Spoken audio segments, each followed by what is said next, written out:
All right, let's talk about the Indianapolis Colts, who are definitely in a very unique situation. I think that, with the whole Bryce Young versus CJ Stroud, not really debate, but conversation, I think that in a lot of ways, Anthony Richardson's gotten lost in this conversation. The Indianapolis Colts nearly made the playoffs. They were potentially a pass away from knocking the Texans out of the playoffs. They would have been in, and they didn't even have their quarterback, who they drafted fourth overall, out there for pretty much the whole season. So definitely a unique situation, but where can they go from here? How can they improve and go from a fringe playoff team to potentially a easy playoff team, or even more than that, even a championship contender?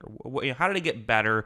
Well, the good news is, as the Colts typically do, they have tons of cap space and cash. Their cap space currently sitting at around $70 million. Their cash currently sitting at over $100 million. That's projected cash there, and honestly, sometimes it goes up to a lot more than just that. So that's where their projection is at. But I should mention that the Colts are not like a lot of other teams in that they don't love to spend a ton of money in free agency. They really almost never go out and spend a ton free agency wise. They like to keep things in house. They will pay their homegrown players, and they will make trades to get more players. And every now and then they'll sign a free agent, but it's just not something they're constantly doing. I think at times to their detriment. So that's something to note. It's just because they have the money doesn't mean they will spend the money. As for their homegrown players, or at least just players they have that they, might have to re-sign, there's some interesting figures. I think that the Michael Pittman figure is the most interesting one, as this video could be outdated pretty quickly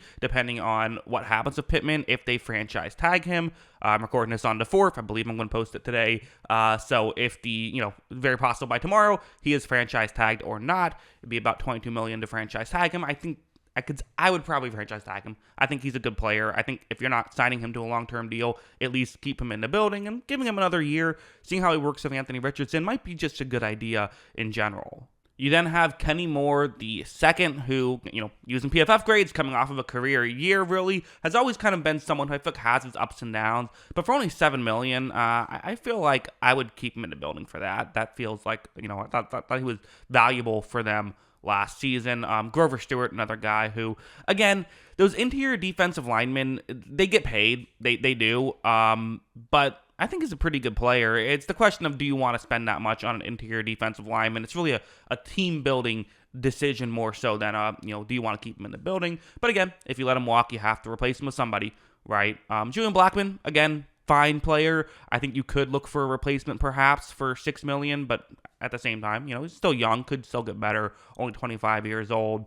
Gardner Minshew is obviously a really unique one, because I think he'll get the contract. And to be honest, well, it's interesting, right? Because typically you would sit here and say Minshew, after the season he had, which was a quality season. It was not a spectacular season, but he made some plays. I think kind of showed both why he's a high-quality backup and also probably why he's not a starter. At the same time, it feels like there's a lot of teams that don't have high draft picks that are quarterback needy. And I think, could the Raiders go out and say, hey, we're going to give you $10 million a year for 2 years, to be a starter for now? Or even, I don't know, perhaps the Patriots, maybe if they don't love drafting third overall, do they go out and they say, let's get a bridge guy here with Gardner Minshew? And for Minshew, the question becomes, typically I would say he's going to take the starting job. Why would you not take the starting job? You want to get play time here.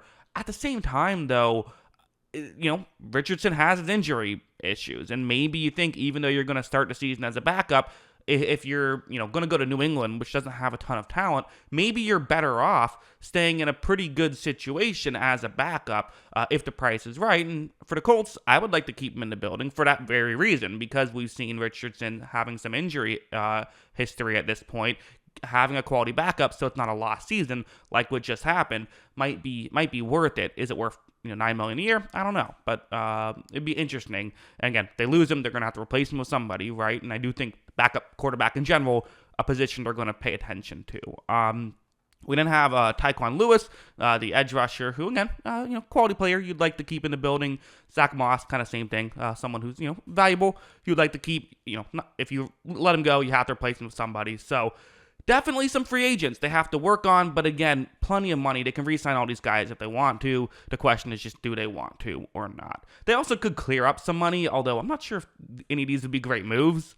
Like, here's the guys they could clear up, and you could save some money. But again, like, why would you want to lose DeForest Buckner, Braden Smith, or Ryan Kelly, or, even Mo Cox, EJ Speed? Like, for those price tags of EJ Speed, and I don't think you want to get rid of Mo Cox either. So there's ways you could save money. There is, but I don't know. I don't think either of these moves would really make sense. I'd probably keep everyone, especially one. It's not like they're against the cap or anything like that. So put them on the list, mention it in the video just because that's something I mentioned in all these videos, but I would still, I think, hang on to all these players. So yeah, that's their current situation. Cash $70 million, cap space $70 million, cash over 100.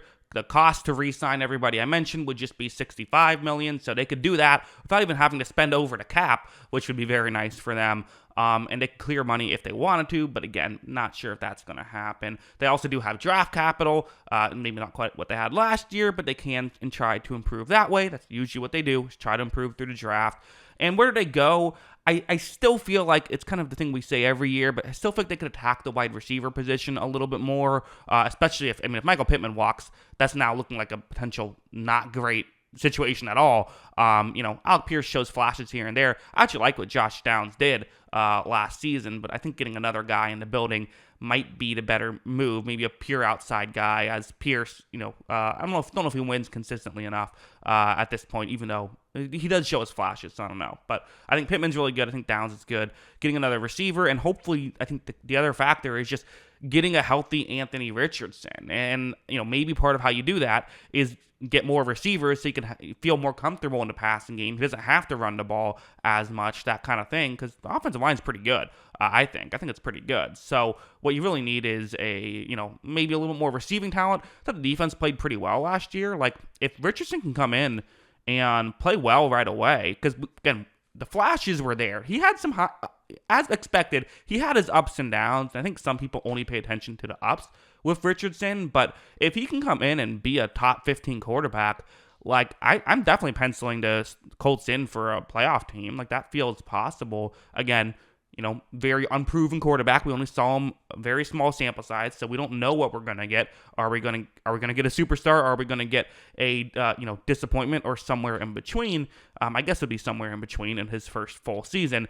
It's very interesting though. But yeah, those are kind of my thoughts on the Colts and where I think they should go from here and what I think they will do. What do you think? Let me know in the comments below. What are your thoughts on the Colts and their situation and where they're gonna go from here? Always love hearing from you. And of course, as always, thanks for watching.